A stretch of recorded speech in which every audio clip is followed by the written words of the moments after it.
이제 문제는 이란의 아주 극렬한 그 학생 운동권 사람들이 미국 대사관을 몰려갑니다. 대사관 앞으로 갔다. 네. 뭐 그건 뭐 네. 종종 세계적으로도 그런 일이 있죠. 가서 뭐 돌을 던지거나 뭐 네. 이렇게 뭐 구호를 외치거나.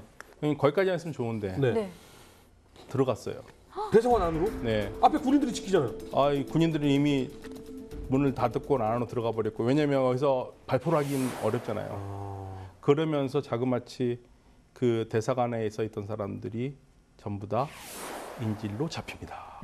근데 우리가 생각하는 뭐 데모, 시위라고 생각하면 뭐 맨손으로 혹은 뭐 프레임카드 같은 거 하나 들고서 돌멩이나 집어던지는 그런 네네네. 수준이라고 생각을 하시잖아요. 3,000명이 넘는 이 군중들이 몇몇은 또 총을 들고 어이구. 그리고 몰려간 거예요. 처음엔 앞에서 시위를 하고 구호를 외치다가 이 펜스를 넘기 시작을 한 거죠. 그러니까 여기서 누군가 총을 쏘면 대량 학살로 그렇죠. 번질 수 있는 일이죠. 그래서 대사관의 경비를 맡았던 해병대들한테 절대 총을 쏘지 마라. 그리고 최대한 건물 안에서만 방어를 해라. 그래서 시위대가 몰려오면 다음 건물로, 시위대가 몰려오면 다음 층으로. 그래서 끝까지 몰리다가 이제 이 포로가 된 거죠. 이란 정부 측의 그 경찰 병력이 그걸 막아야 되는 게 그렇죠, 정상이에요. 그렇죠. 네네. 그러니까 사실 이게 정상은 아닙니다. 네. 아무리 화가 나도 그 타국의 그 공간은 절대적으로 그 나라의 주권이 미치는 것이기 때문에 그렇죠. 그거를 한다는 것은 국제 관리상 위반이고 이건 야만적인 일이에요, 사실. 그 약간의 지금의 의미를 확대 해석하면 남의 국경을 침입해서 전쟁을 일으킨 그렇죠. 거죠. 그러니까 명예가 달린 그쪽. 그러니까 그 우리 태기장님께서 말씀하신 대로 거기도 만약에 미군 해병이 쏴버리면 어떤 일이 일어나겠습니까? 이건 진짜 난리 전쟁 나는 진짜 거죠. 그렇죠. 대사관이 이쪽에 있다고 하면은 몇 블럭 떨어져서 이란 외교부 건물이 있었어요. 네. 그래서 외교부에서 업무 보던 사람들은 거기서 잡혀 있고, 그리고 대사관에 있던 사람은 또 대사관에서 억류되고, 그래서 인질들이 두 곳에 나눠서 억류가 되는 사태가 벌어진 거죠. 그러면 인질을 잡는다라는 건 흔히 요구 사항을 얘기하기 위해 인질을 잡잖아요. 맞죠. 샤에 대해서는 이 사람은 미국에 있어도 다시 와서 우리한테 심판을 받아야 돼라는 게 이란 군중들, 민중들의 입장이었던 거예요.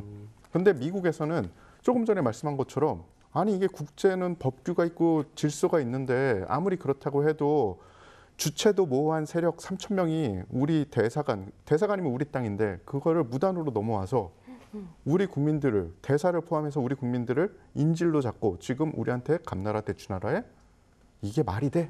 그래서 양쪽이 어느 선에서 타협을 해야 되는데 타협할 수 없는 선에서 서로 이야기를 하는 그런 상태가 됩니다. 이게 엄마 아빠가 싸워도 제일 어려운 게 엄마 말 들어보면 엄마 말도 맞고 아빠 말 들어보면 아빠 말도 맞을 때가 제일 힘든데 지금 이런 상황이네요. 근데 사실 이 주권 국가의 그 대사관을 침범한다는 것은 굉장히 이거는 국제법 위반이고요, 사실은. 네네네. 그리고 사실 미국이 이거를 굉장히 불쾌하게 생각한 이유는 미국 대사관이 공격받은 최초의 케이스예요.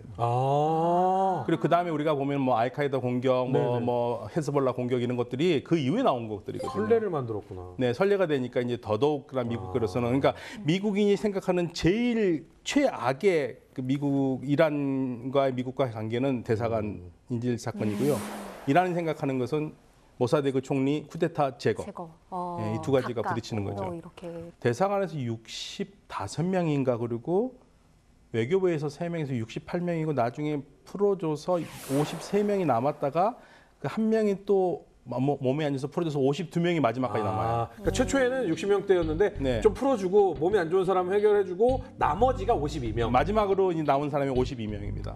이란 정부가 실수한 거는 이거는 이란이 한 게 아니라 애국심이 투철한 학생들이 한 거라고 그랬는데 그 풀어주라고 한 건 또 이란 정부에서 한 거거든요. 아픈 정부의 입김이 들어간 게 있는 네, 거예요? 그러니까 이게 좀 앞이 좀 안 맞죠. 앞뒤가 안 맞은 부분들이 있어요. 자, 그러면 지금 현재 가장 중요한 결정을 내릴 사람 카터는 어떻게 해요?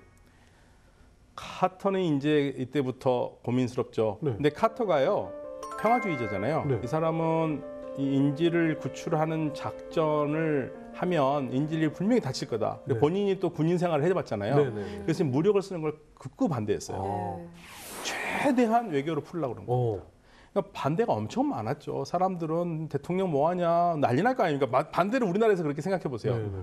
뭐 한 3일은 괜찮지만 4일부터 일주일 지나면 뭐 하냐 정부는 이렇게 나올 거 아니에요. 근데 카터는 그걸 몇 달을 견딥니다. 몇 달을요? 몇 달이요? 네. 그 인질이 지금 잡혀 있는 게 몇 달이 지났어요? 네. 그러니까 11월 달에 인질이 잡히는데 12월이 돼도 1월이 돼도 2월이 돼도 3월이 돼도 뭐 움직임이 없어요, 정부가. 그래서 미국 내부의 불만은 정말 가면 갈수록 쌓이게 돼요. 그러겠네. 미국도 강성인 주가 있습니다. 네. 뭐 텍사스 뭐 이런 주. 남부. 네, 거기서는 그냥 우리 카보이들 한 50명 보내줘 우리가 다 구해올게. 그래서 막 카보이 모자 쓰고 오. 성조기 흔들면서 시위를 하게 됐고요. 네. 그래도 정말 카터라는 인물은 재미난 인물인 것 같아요. 본인은 해군 사관학교를 졸업하고 잠수함에서 근무했던 어떻게 보면 전쟁에 박식한 사람이에요. 네. 전쟁과 군대 문화에. 하지만 말씀하신 것처럼 평화주의자였죠. 네. 그래서 그러지 말고 외교랑 경제로 한번 이란을 압박해보자. 그래서 친한 서방 국가들한테 이란하고 외교 단절해. 그리고 경제도 공세해보자. 라고 해서 노력을 해요. 그 장기간에. 인질들이 억류된 게 400일이 넘었어요. 와, 1년이 넘게? 넘었어요. 예, 네. 그 기간 동안 할 수 있는 일은 거의 다 해보는 거예요.